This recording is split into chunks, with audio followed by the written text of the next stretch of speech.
Bonjour et bienvenue. Aujourd'hui, j'aimerais vous parler d'un sujet qui peut paraître simple en apparence, mais qui en réalité est au cœur de nombreuses souffrances relationnelles. Certaines phrases semblent anodines, on les entend beaucoup dans les couples, on les prononce parfois d'ailleurs sans mauvaise intention, et pourtant, répétées au fil du temps, elles peuvent fragiliser profondément le lien amoureux. Parce que ce ne sont pas seulement les grandes crises ou les grandes disputes qui abîment un couple. Très souvent, ce sont ces petites interactions du quotidien. Ces mots qui blessent, ces remarques qui piquent, ces réponses qui donnent le sentiment à l'autre de ne pas être entendu, respecté ou compris.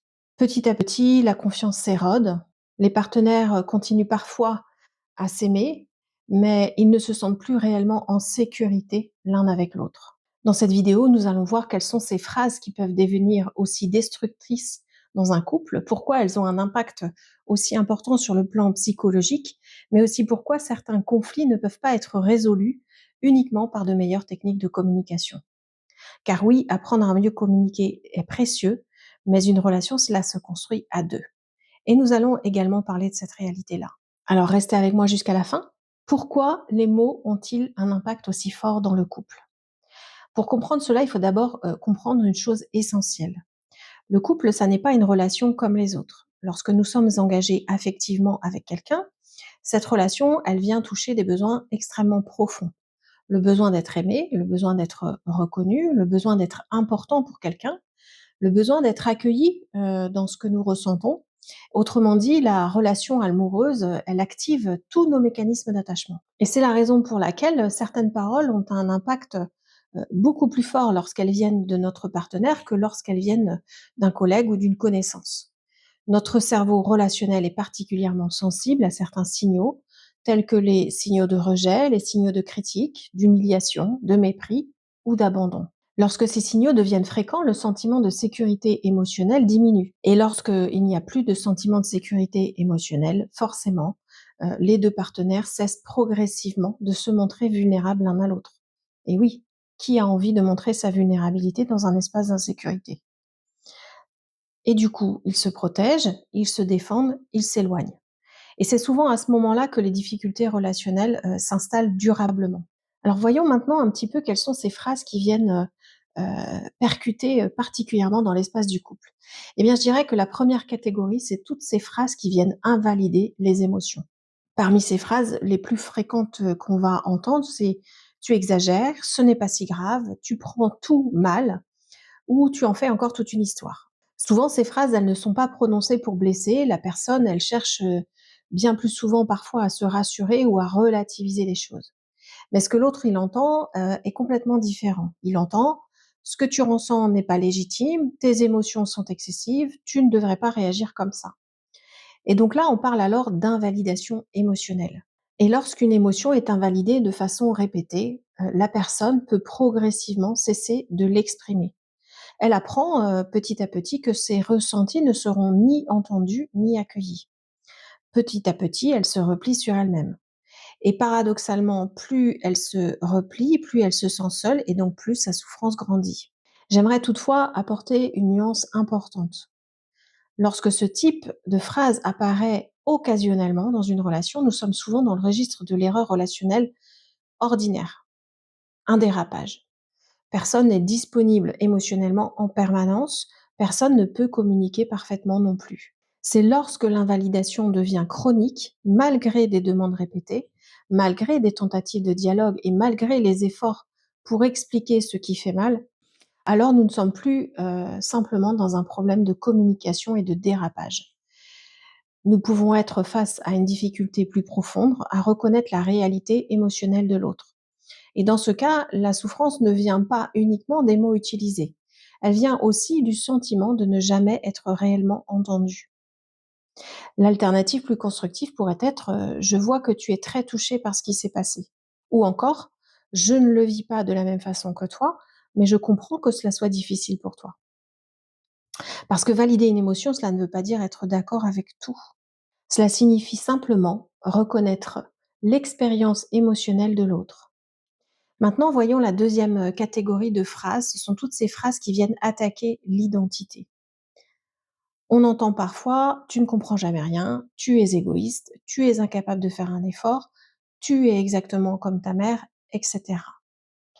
Ces phrases, elles sont particulièrement douloureuses parce qu'elles ne critiquent plus un comportement, elles critiquent plutôt la personne elle-même. Et la différence, elle est fondamentale. Lorsqu'on dit «je suis blessé par ce qui vient de se passer», on parle d'une situation. Lorsqu'on dit «tu es égoïste», on attaque l'identité de l'autre. Et lorsqu'une personne se sent attaquée dans sa valeur, elle se défend presque automatiquement. Elle se justifie, elle contre-attaque ou elle se ferme. Et le dialogue devient alors extrêmement difficile. Une communication plus constructive consiste à parler d'un comportement précis. Par exemple, quand tu regardes ton téléphone pendant que je te parle, je me sens ignoré. Ici, on décrit un fait et on exprime son propre ressenti. Et donc, on ne réduit pas l'autre à une étiquette. Enfin, troisième catégorie de phrases qui empoisonnent l'existence d'un couple, ce sont toutes ces phrases de menaces relationnelles. Par exemple, si t'es pas content, tu pars. Ou alors, on ferait peut-être mieux de se séparer. Ou je vais finir par partir. Ces phrases, elles sont souvent prononcées dans un contexte de colère ou de découragement. Mais le cerveau émotionnel de l'autre les prend au sérieux.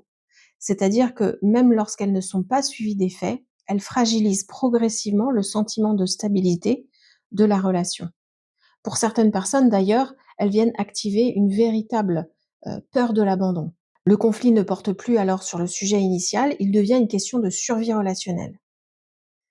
L'alternative pourrait être: je suis profondément en difficulté avec ce qui vient de se passer, ou j'ai besoin que nous trouvions une autre manière de gérer cette situation. Le message, il reste fort, mais il ne menace pas directement l'existence du couple. Quatrième catégorie de phrases, ce sont toutes ces phrases qui vont parler de fermeture émotionnelle. Dans cette catégorie, on va retrouver «laisse-moi tranquille», «j'en ai marre», «arrête avec ça», voire des langages un peu plus fleuris. On peut aussi mettre dans cette catégorie un silence qui va être utilisé comme une punition. Attention, là encore, je mets un bémol. Il est parfaitement légitime d'avoir besoin de faire une pause pendant un conflit. Nous avons tous des limites émotionnelles. Mais il existe cependant une différence importante entre faire une pause saine et opposer une fermeture à la relation. Une pause saine consiste à dire: «Je suis trop énervé pour parler calmement, maintenant. J'ai besoin de temps et nous reprendrons cette conversation plus tard». Le lien dans cette phrase reste ouvert. La fermeture émotionnelle, en revanche, elle laisse l'autre tout seul avec son inquiétude. Et elle vient communiquer: «Je ne veux pas entendre ce que tu es en train de vivre». Et ça, c'est souvent assez douloureux. Alors pourquoi disons-nous toutes ces phrases? Il est important de se rappeler que les personnes qui utilisent ces phrases ne sont pas forcément malveillantes. Souvent, ces mêmes personnes, elles sont même en difficulté. Ces réactions peuvent venir du stress, de la fatigue, d'une surcharge émotionnelle ou d'un sentiment d'impuissance. Elles peuvent aussi être héritées de notre histoire familiale. Parce que parfois, nous reproduisons ce que nous avons observé, même sans s'en rendre compte. Mais il serait réducteur d'expliquer toutes ces difficultés du couple de cette manière. Certaines personnes ont vraiment beaucoup de mal à se remettre en question. D'autres personnes évitent systématiquement les conversations difficiles. Et d'autres encore laissent à leur partenaire l'essentiel du travail émotionnel nécessaire au fonctionnement normal d'une relation. Et dans ces situations, le problème, ça n'est pas uniquement un manque d'outils. Le problème, c'est aussi de savoir si les 2 partenaires sont réellement engagés dans le changement. Alors, comment communiquer autrement? La première chose que j'explique assez souvent en séance, c'est qu'il est important de parler davantage en «je» plutôt qu'en «tu». D'une certaine façon, on pourrait dire que le «tu» tue la relation. En fait, il s'agit d'exprimer plutôt votre besoin caché derrière la critique, de valider avant de chercher à résoudre, ou de ralentir lorsque l'émotion devient trop forte. Finalement, cela revient à différencier ce que je ressens de ce que j'accuse l'autre d'avoir fait. Ces outils sont précieux, ils permettent souvent de transformer profondément la qualité des échanges, mais j'aimerais être claire sur un point, ce ne sont pas des formules magiques. Vous pouvez apprendre à mieux exprimer vos besoins, vous pouvez apprendre à communiquer avec davantage de calme et de précision, vous pouvez d'ailleurs apprendre aussi à valider davantage les émotions. Mais si votre partenaire refuse systématiquement d'écouter, refuse toute remise en question ou ne manifeste aucun intérêt pour la qualité de la relation, ces outils, ils auront forcément leurs limites. Une relation, cela se construit à 2 et une personne seule ne peut pas porter, heu, la totale responsabilité du lien.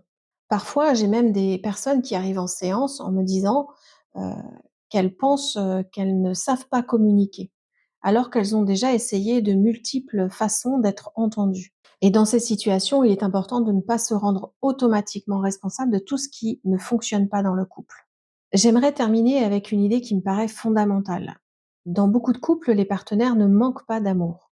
Ils manquent surtout de sécurité émotionnelle.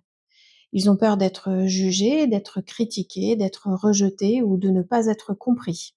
Et lorsqu'une relation ne permet plus d'exprimer ces espaces de vulnérabilité en sécurité, chacun finit par se protéger. Parfois, la personne va se protéger par l'attaque, parfois elle va se protéger par le retrait ou parfois par le silence. Mais derrière ces comportements, il y a souvent une souffrance qui cherche à être entendue. Si vous vous reconnaissez dans cette vidéo et que vous avez déjà essayé de communiquer autrement, d'expliquer vos besoins, de reformuler, de faire preuve de patience et d'ouverture, sans obtenir de changement durable, alors le problème, ça n'est peut-être pas simplement votre façon de communiquer, et peut-être qu'il est utile de vous demander: «Est-ce que mes besoins ont réellement une place dans cette relation?» Ou «Est-ce que mon partenaire, est prêt à entendre ce que je vis?» Ou «Sommes-nous 2 à travailler à la qualité de notre lien?» Parce qu'une communication saine n'est pas seulement une question de technique, c'est aussi une question de responsabilité partagée. Et lorsque les mêmes conflits reviennent sans cesse malgré les efforts de chacun, il peut être précieux de se faire accompagner. Pas pour désigner un coupable, mais pour comprendre avec précision ce qui se joue dans la relation et retrouver un espace de dialogue plus sécurisant. Si cette vidéo vous a parlé, dites-moi en commentaire ce qui a résonné le plus face à votre situation. Qu'est-ce qui vous semble le plus blessant dans votre relation de couple? Et si vous pensez qu'elle pourrait aider quelqu'un autour de vous, n'hésitez pas à partager cette vidéo. Merci pour votre écoute. Prenez soin de vous, prenez soin de vos liens et à très bientôt.